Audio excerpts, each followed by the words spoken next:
Richard est propriétaire d'un bar-restaurant, mais comme chaque matin, avant d'attaquer sa journée, il n'a qu'une idée en tête. Nous, là, c'est direction la mer. On va faire un petit peu de kite le matin pour se mettre bien en forme. Ce Français a de la chance car il habite à l'île Maurice. Il peut donc pratiquer son sport favori toute l'année. Il y a 5 ans, il a un véritable coup de cœur pour cette île et ses plages et décide de s'y installer. Ouais, il manque plus qu'un peu plus de vent pour que ce soit parfait. Puis un peu de soleil. On va dire que c'est la journée idéale. C'est parti. Pendant 45 minutes, Richard décompresse avant même d'avoir commencé à travailler. Une qualité de vie qui n'a pas de prix pour cet amoureux de sensations fortes. Des plages de rêve, une mer bleu turquoise, du soleil de janvier à décembre, l'île Maurice, c'est ce petit bout de paradis situé au large de l'Afrique. On y parle l'anglais et le créole, mais aussi le français, de quoi faciliter l'intégration de nos compatriotes. Comme Richard qui a monté un bar et ne veut plus en repartir. Je vis pleinement ma passion, voilà, j'ai un boulot ici, je suis bien ici. Ou comme Sylvie, venue en famille, ils sont plus de 9000 Français aujourd'hui à avoir choisi de poser leurs valises sur cette minuscule île de l'océan Indien. C'est parti, on va prendre la tasse. Grâce au climat tropical, c'est au fond de ce somptueux jardin arboré que Sylvie commence la journée avec ses 2 enfants, Michael et Antoine. C'est là où on prend le petit déjeuner quasiment tous les matins de l'année, sauf l'hiver où il fait un peu plus frais. Un peu plus frais, Sylvie a le mot pour rire. Ici, nous sommes à la fin de l'hiver et on ne peut pas dire que les températures soient glaciales. Dans la journée, il fait 24 à 25 degrés, l'hiver donc. Et la nuit, il peut faire 16-17. Mais bon, ça dure 2 mois. Départ pour l'école française. Comme à chaque fois, le trajet est l'occasion pour Sylvie de se rappeler qu'élever ses 2 enfants ici est un vrai bonheur. En fait, l'école des enfants, la voilà, noyée dans la verdure, avec la chance de voir, d'avoir des arbres qui font ils n'ont pas la neige ici, mais il y a une neige rose de pétales de fleurs à certaines époques de l'année.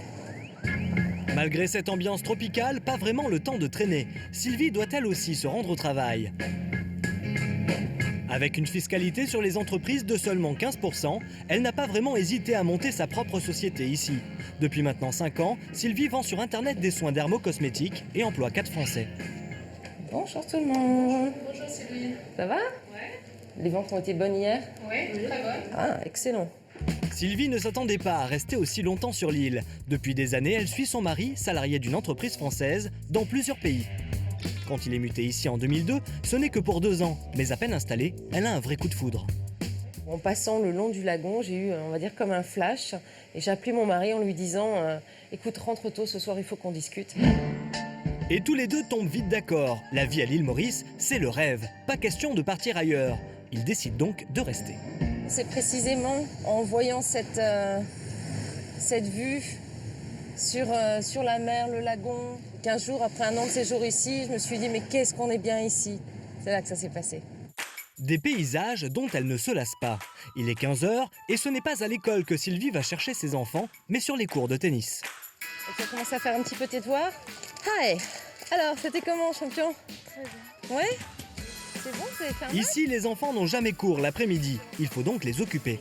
Beaucoup de sports de plein air, pas de pollution, donc une vie extrêmement saine. Un peu plus compliqué pour les parents qui passent leur temps à faire des conduites à droite à gauche, mais oui, des moments d'enfance assez rêvés, quoi.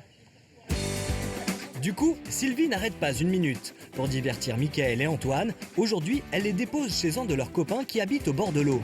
Leur terrain de jeu, c'est tout simplement la plage. C'est vrai que c'est le côté sympathique, la mer n'est pas loin. Il fait toujours beau, donc on peut se dire, allez, pour une petite demi-heure, les enfants décompressent avant d'aller faire les devoirs. Et voilà, une petite demi-heure de nage. Et puis on repart dans la vie habituelle, on va dire.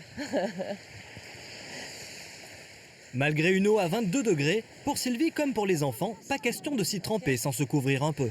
Ça paraît probablement ridicule pour les gens qui vont se baigner en Bretagne à 15 ou 16, mais on s'habitue, on se tropicalise. Donc là c'est un peu froid, mais on a les lycras. Pendant que les enfants batifolent, Sylvie en profite pour aller faire un tour au supermarché. Ici, comme sur toutes les îles, bon nombre de produits sont importés. Il faut donc parfois savoir mettre le prix pour consommer les produits européens. Voilà, bel exemple. Donc vous avez ces yaourts qui sont fabriqués à l'île Maurice. Vous voyez le prix, à peu près 50 roupies.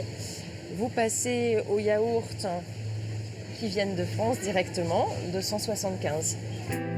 275 roupies, soit 7 €, un peu cher pour 4 yaourts, d'autant qu'à l'île Maurice, le salaire moyen est d'environ 350 € par mois.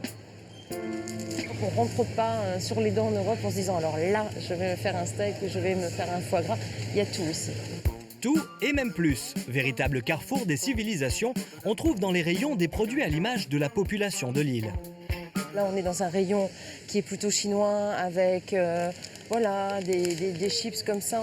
Et là, on passe en Inde avec les sauces curry, masala, le chicken tikka. Et puis, on va retomber sur de la culture française avec du cassoulet campagnard. Mais on a même du cassoulet à la créole ici. Je ne sais pas s'il y en a en France, mais on a du cassoulet à la créole. Et au passage en caisse, Sylvie s'en sort plutôt bien. Mais aujourd'hui, elle n'a pas fait de folie.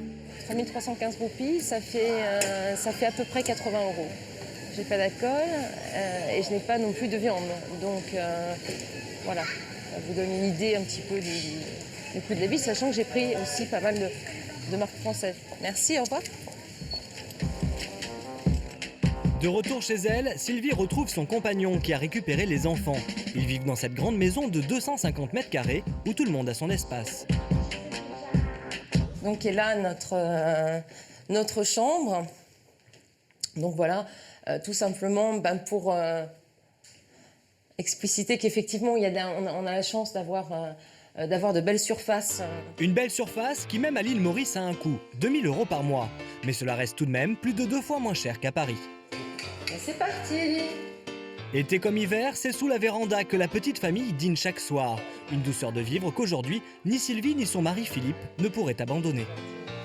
L'aspect gastronomique, on est relativement bien servi. L'aspect, les vins français sont là. Ce qui pourrait nous manquer à l'île Maurice par rapport à notre vie parisienne, ce serait plutôt essentiellement toute la vie culturelle, je dirais. Ceci dit, dès que se présente un événement, même si on n'est pas un grand fan du chanteur ou de l'humoriste qui vient se produire ici, on court, quoi, on y va. Sylvie et Philippe ont choisi d'élever leurs 2 enfants sur cette île qui s'appelait autrefois Île-de-France. Sauf qu'ici, il n'y a ni métro, ni temps gris.